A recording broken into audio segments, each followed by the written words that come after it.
నమస్తే, welcome to SV6 news. నేను రాణి. తెలంగాణ అంటే బతుకమ్మ, బతుకమ్మ అంటే తెలంగాణ. తెలంగాణ రాష్ట్ర సంస్కృతికి ఆచారాలకి పెట్టింది పేరని చెప్పుకోవచ్చు. ప్రస్తుతం మనమైతే ఎల్బీ నగర్ స్టేడియం దగ్గర అయితే ఉన్నాము. ఇక్కడ మీరు చూసుకోవచ్చు 65.5 అడుగుల బతుకమ్మను అయితే ఇక్కడ పేర్చడం జరిగింది. సో 9 రోజుల పాటు ఇక్కడ బతుకమ్మ సంబరాలు అయితే ఎంతో ఘనంగా నిర్వహిస్తున్నారు. సో ఈ రోజు రేపు 30వ తారీఖు రేపు సద్దుల బతుకమ్మ కారణంగా, లాస్ట్ బతుకమ్మ కారణంగా ఈ రోజు అయితే ఎల్బీ నగర్ స్టేడియంలో మహా పెద్ద, చాలా అంటే చాలా పెద్ద 65.5 అడుగుల మేర బతుకమ్మను అయితే ఇక్కడ తయారు చేయడం జరిగింది.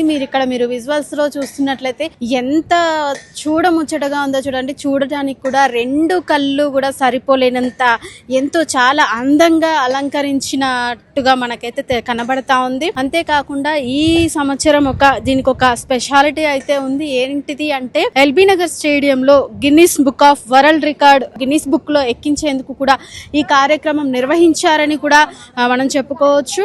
తిరొక్క పూలతో, రకరకాల పూలతో బతుకమ్మను పేర్చి 9 రోజుల పాటు కూడా మహిళలు ఎంతో ఆటపాటలతో ఎంతో సరదాగా ఆడి పాడి తర్వాత ఆ బతుకమ్మను అయితే నీళ్ళల్లో వేయడం, నిమజ్జనం చేయడం జరుగుతుంది.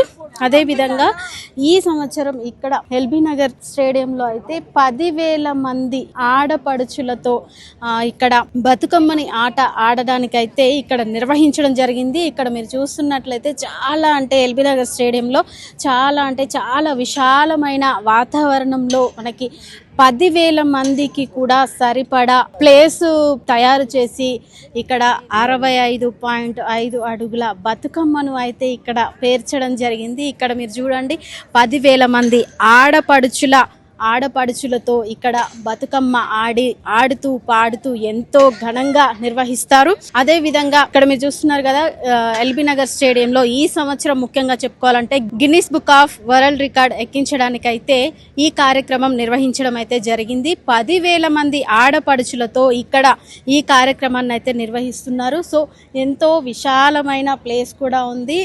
ఎక్కడ కూడా ఎవరికి కూడా ఏ ఇబ్బందులు కూడా కలగకుండా పోలీసులు కూడా ఇక్కడ చాలా బందోబస్తు ఏర్పాటు అయితే చేసిన విజువల్స్ అయితే మనం చూస్తా ఉన్నాము. పోలీస్ బందోబస్తు కూడా ఉంది. చాలా మీరు చూస్తున్నట్లయితే ఎక్కడ పడితే అక్కడ మొత్తం నీట్ గా పెట్టేసి మొత్తం పోలీస్ బందోబస్తు